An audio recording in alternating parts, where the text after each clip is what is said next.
It's time for the Lovable Me Show. Based on the award-winning book series, I Am a Lovable Me.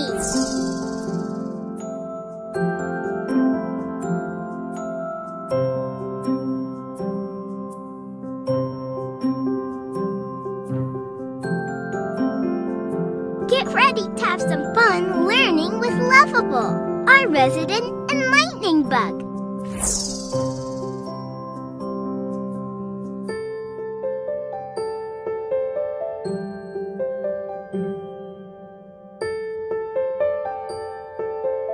Are you ready? Close your eyes and let's count to 3. 1, 2, 3. Now open them. Here we go.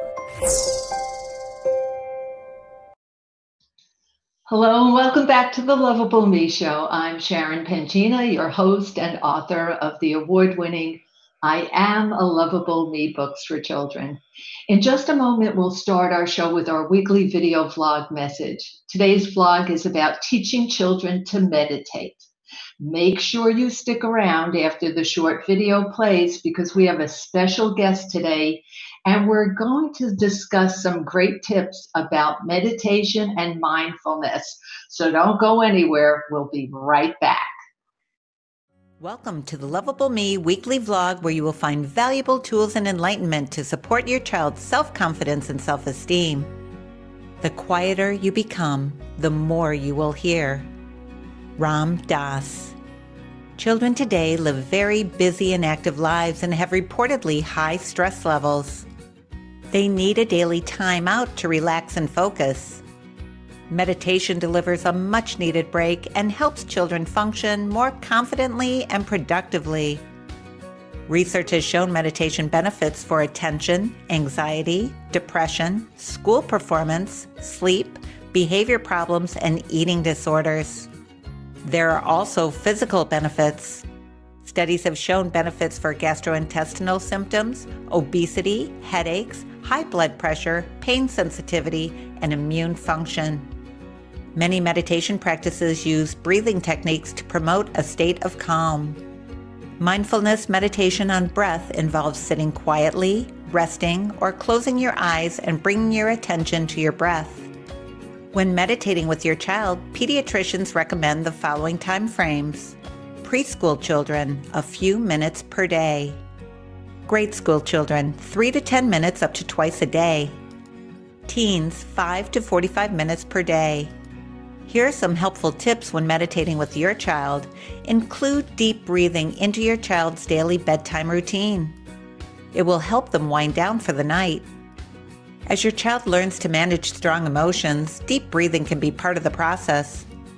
Remind your school-age child to take a few deep breaths before answering difficult questions at school, taking a test, or before an athletic performance. Teaching your child how to stop, focus, and just breathe could be one of the greatest gifts you give them. And don't forget to check out our Lovable Me books in Apple iBooks, Amazon Kindle books, and Google Play books. Welcome back.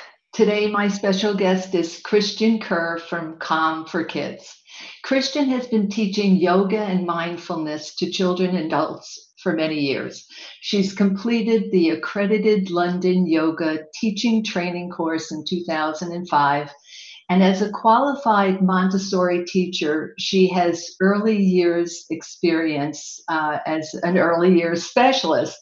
She has been quite a bit of training under her belt. And for that, I'll let her share more about that with you during our talk. But first, I want to extend a very warm welcome to you, Christian, for joining us today. Thank you for coming and sharing your wisdom and knowledge with the Lovable Me audience.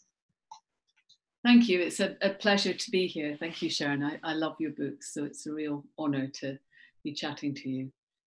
Well, it's great to have you here. And, you know, I'm so excited to find out more about the work you do and about the importance of exposing children to the experience of stillness through meditation and how using their breath is such a great mindful practice. It's something that I strongly promote all the time. Uh, with that being said, I want to just jump in with my first question for you. And actually, that first question has two parts. What's the difference between adult and children's meditation? And what should parents, caregivers, and teachers know about the benefits of teaching children to meditate?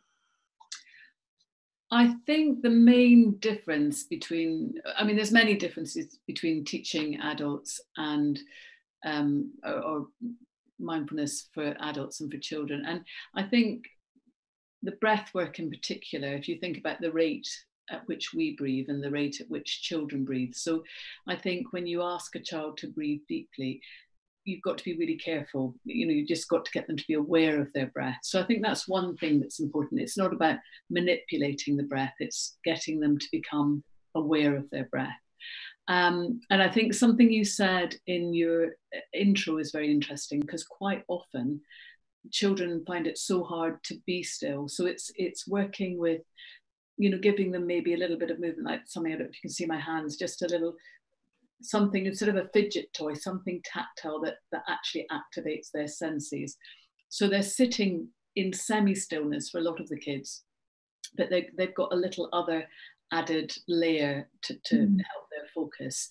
Because I think many children now, and a lot of school teachers are noticing this, the attention span has changed. So that's one thing. So I think that's a tip also for parents. Expectation levels, really start maybe having the age you are, have that number of breaths. So if you're sitting with a 3-year-old, let's have 3 breaths together. Just breathe in your natural in breath and out breath, and trying to make the breath as concrete and tangible as possible. So you might want to kind of breathe with your hands. There's wonderful Hoberman spheres, breathing bowls. I don't know if you're familiar with those, that you can use to just kind of give an example of what happens when we breathe, the in-breath and the out-breath. Or, having your fingers in front of your nose. I won't do it because you won't hear me, but you can feel the breath coming in and out of your body. So making it something solid and concrete, which is very aligned to Montessori principles, to start with the concrete and then go on to the more abstract kind of. So very experiential is what you're looking for, to bring in a number of the senses. So it's a very sensory experience for them, and and again, keeping it simple, where maybe would you recommend perhaps a shorter time span when you're doing some breathing exercises with children? Definitely. I think that's even 1 minute is quite a lot for the youngest ones. So you could do an exercise. I've done this probably with 6 to 7-year-olds, but you could maybe say, I'm going to put this timer on and put it on for a mindful minute, for example. So you could count how many breaths they do in that time. That's great for adults and kids.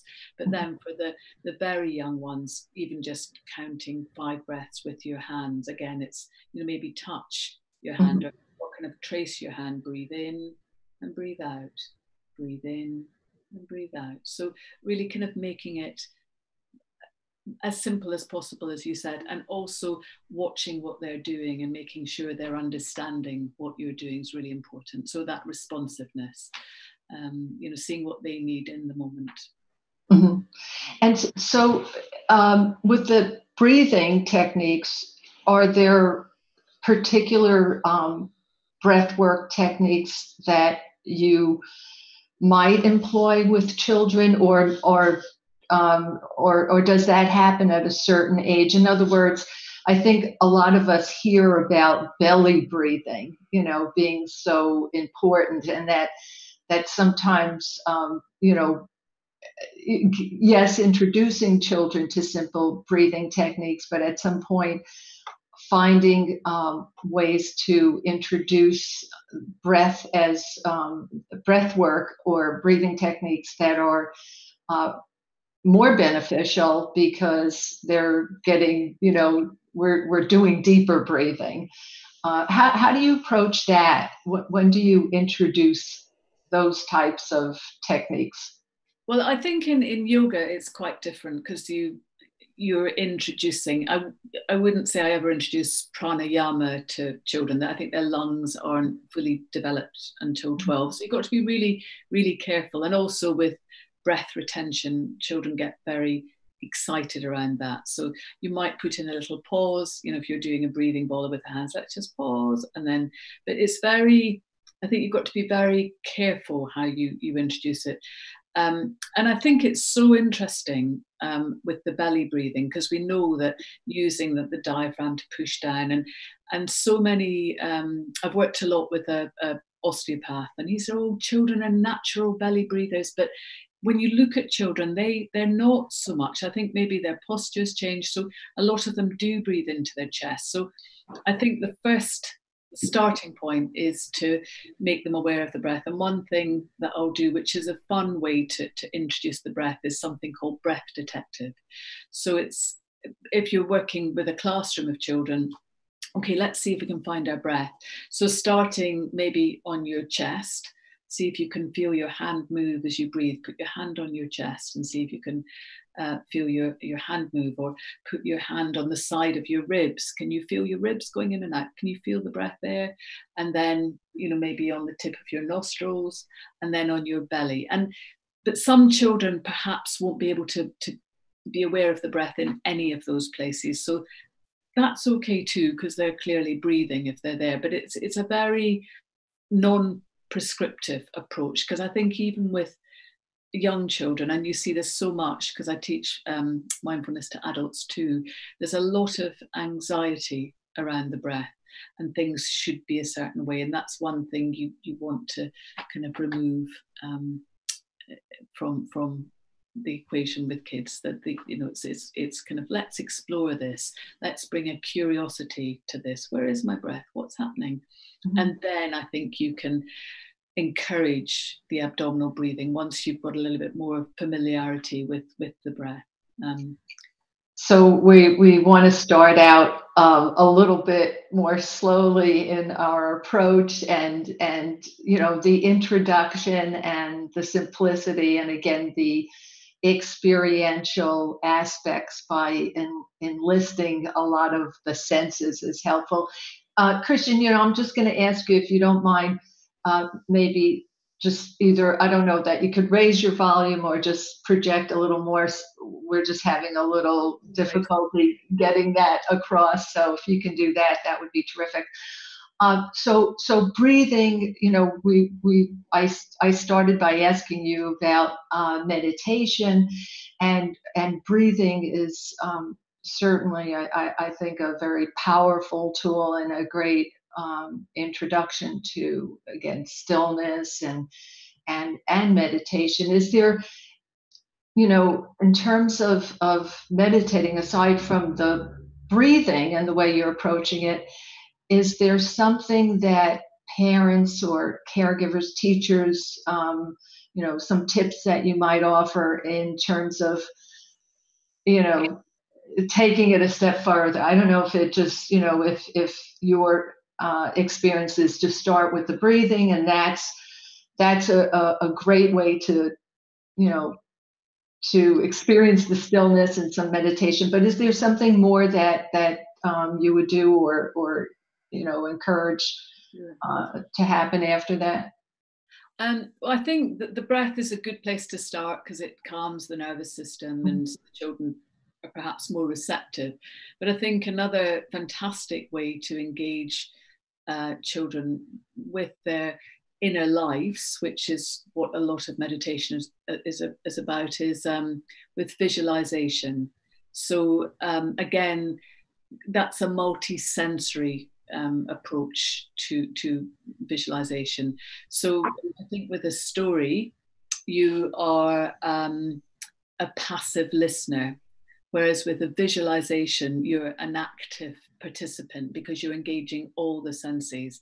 And I think a good visualization should work on 3 levels. So it's the visual, and the emotional, it's creating an emotional response, and you want to make that very kind of safe and comforting and grounded in the body. I think it's really important that you kind of maybe do a bit of a body scan beforehand, so that the children feel they're not way up in their head, they're not floating, so they're very grounded, feel the ground. But engaging all the senses with that, like say you're on a beach, feeling the damp sand, feeling the warm sunshine on your skin, and using themes or scenarios that the children will be familiar with. So things that they will have some experience of, either in real life or through TV programs or books, but keeping it very safe and careful. Mm-hmm. There's a lot around, trauma sensitive visualizations. And I know some people suggest not using them for children, but I think I've seen so many benefits about using that children have had from listening to visualizations, that I think it's a really wonderful way to introduce meditation to children. Yeah. Yeah, that sounds great. I think, from the sort of science standpoint, that, just by turning the focus inward and quieting ourselves, brainwave activity slows down, bodily functions slow down. It just, there are so many implications, and it's just a great way to introduce and teach children to go internal rather than, everything outward focused. Yeah. So that sounds great. When you teach yoga instructors, school teachers, and other, professionals about mindfulness, how do you explain and demonstrate, how do you teach them to demonstrate the benefits to children? What are some of the things that you emphasize? Well, I think that the first point is that the teachers that come on the mindfulness training have already got some experience of mindfulness themselves. And I think a lot of the research, most of it, which is coming from the States, is showing that, children will pick up on your nervous system. So, it's really important that you're modeling mindfulness, and that your behavior is really mindful, and that your nervous system is calm and you're not reacting to certain things. So that's the first step, that they have a practice already. And one of the ways, I think, particularly in schools where you've got large groups and you may have children with specific issues, is to introduce it with movement and breathing, things like simple yoga moves, or, Qigong moves, which have got wonderful names. I don't know if you're familiar with Qigong, but, parting the clouds. Qigong. Yeah, Qigong, yeah. And picking the rainbow, all that. There's such kind of child-friendly names, or bears in the ocean. All these things are fantastic. And even just introducing simple walking in a very, like, even having a French skipping rope where you've got children holding the elastic and you have to walk along, or walk on the outside of the foot or the inside of the foot. So really what you're trying to do is help children to bring their full attention to whatever they're doing, and to bring their attention into their bodies, because it's when they're sensing things, they're going to switch off that doing mode of the brain, and they're going to into their bodies, which young children, you see, they're already in that mode, and they lose it. So by, even with younger children, if you're making them aware that it's an actual mindfulness is a thing and you're being mindful, then it's much easier for them to work on that and sustain it, because they've got a name for it. I'm being mindful. Yeah.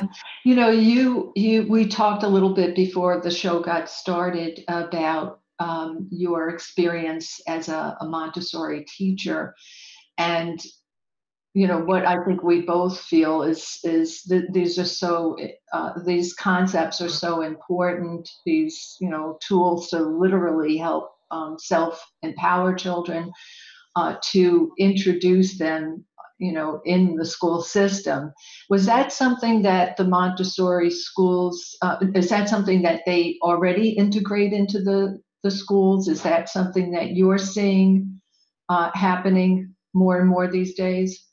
Yeah, definitely. I think when I first got very involved in meditation myself, I started delivering little relaxations, visualizations really, in the classes. And everybody was astonished, myself included, that they would be still as long as, even little tiny kids, 2.5, 3, would be still for about 3-4 minutes. I think, the age, minutes per age, is quite a good way to gauge it. Not all of them, but I would say 90% of the group would be able to be still. And I think, I think that conscious choosing to be still, and that conscious awareness of your breath, or choosing stillness rather than being told by a teacher, pay attention or be still.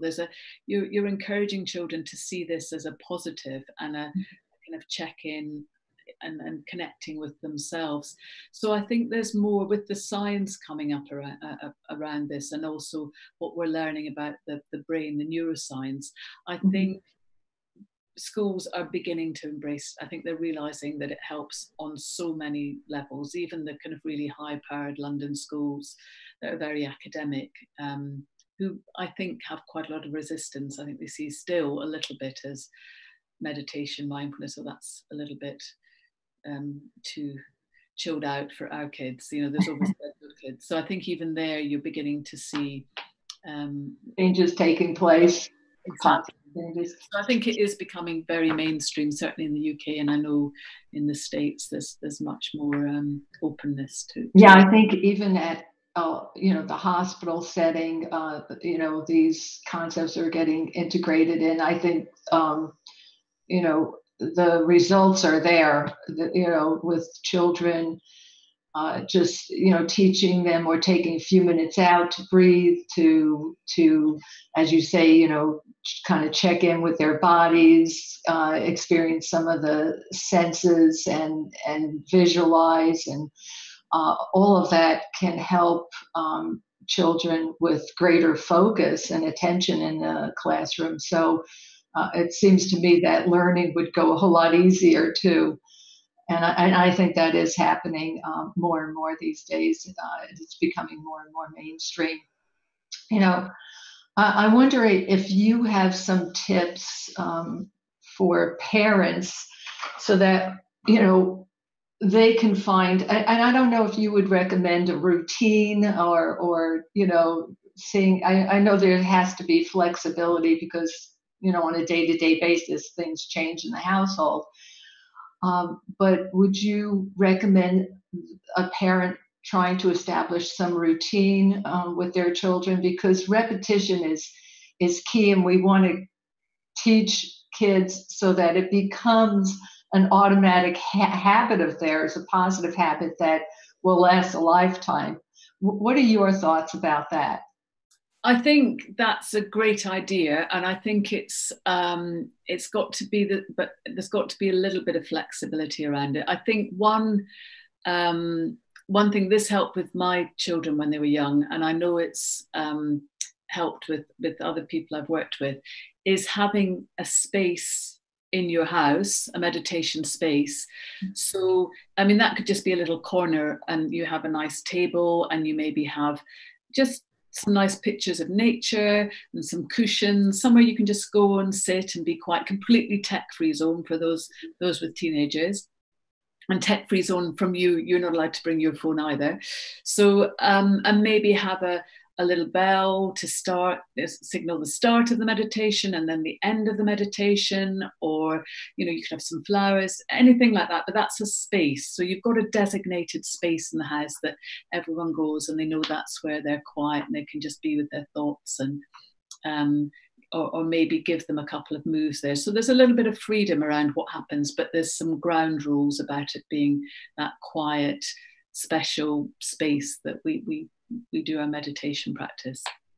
And maybe, I'm sorry, I didn't mean to interrupt you. Maybe getting your child in on it to help sort of establish that space by, bringing in maybe some some items that are special to them, or sort of have that connotation of relaxation, maybe something they take when they go to sleep at night, or anything that's comforting and just feels good to That's bring. great. That's absolutely great. I mean, it's quite a common practice, breathing buddies, where you have. I mean, I do it with kids with little beanie babies, and you put, to encourage, it encourages, you were talking about earlier, the abdominal breathing. You just put the beanie baby or your soft toy in your tummy and you breathe.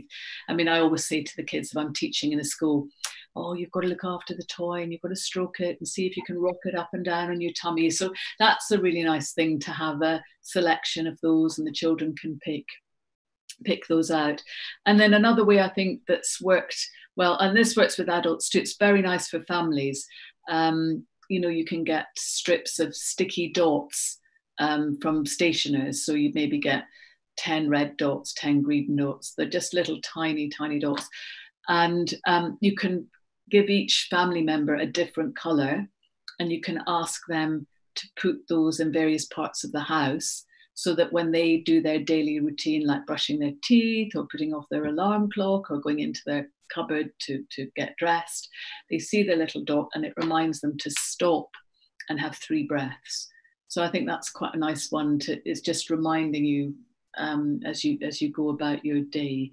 And another one, great one actually, is I find this really helpful with my kids, is having a certain time at the beginning of a meal, maybe 1 minute of eating in silence. Or if you've got older children, you could maybe go 3 minutes, with an egg timer. And then I think that starting in silence, paying attention to your food, and then because of that silence, you very often get some quite rich conversation, because there's that moment of reflection. So I think that's a really nice ritual that you're integrating into your family life, and I think it becomes a special time with families, and then you can build upon a more formal practice. From my experience, I think that tends to work better. Yeah, that's great. Those are great little tips, little nuggets that I think parents can implement right away, and of course,